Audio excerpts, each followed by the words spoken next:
ایک کام ہے کہ ہمیں حکم دیا گیا ہے کہ باقی لوگوں کو سمجھائیں۔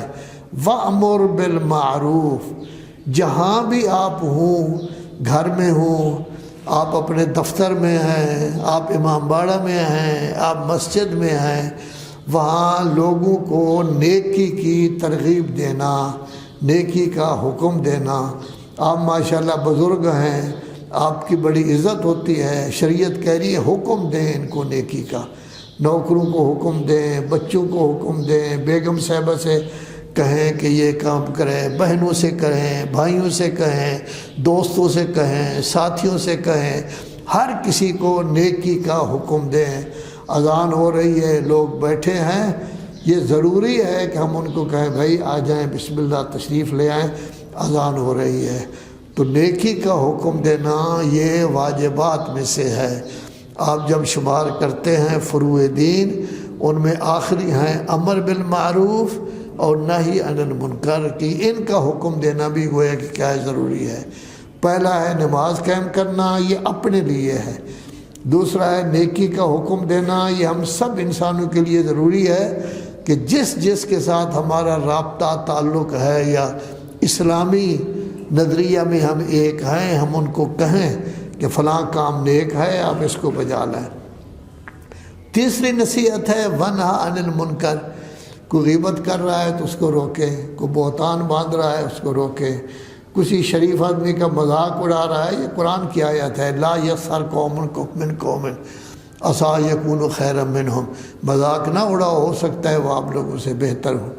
اگر کوئی آدمی کسی کا نام بگاڑ رہا ہے اس کو سمجھائیں، اگر کوئی آدمی اور کوئی غلط کام کر رہا ہے، تاش کھیل رہا ہے، شطرنج کھیل رہا ہے، ان کو منع کریں۔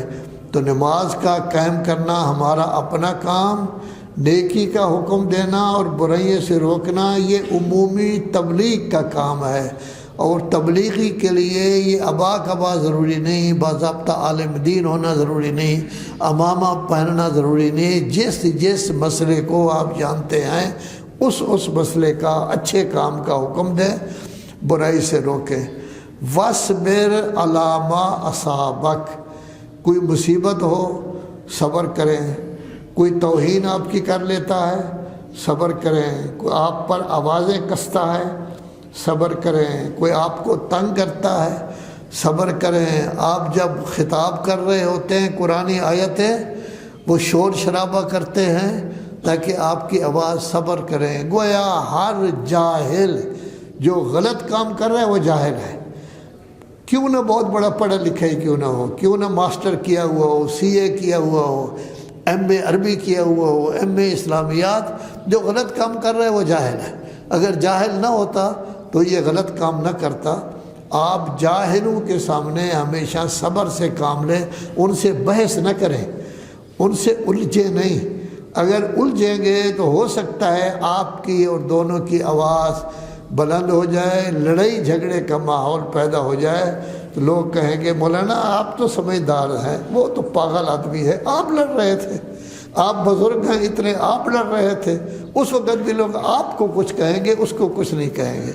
اور اس کے لیے قرآن مجید 19واں پارہ سورہ فرقان میں آیت ہے وَإِذَا خَاطَبَهُمُ الْجَاهِلُونَ قَالُوا سَلَامًا، جاہلوں کے ساتھ جب بات چیت ہو رہی ہو، وہ اگر پٹڑی سے اتر جائیں، آپ ان سے بحث نہ کریں، کہیں بابا سلام، سلام کر کے ایک طرف ہو جائیں۔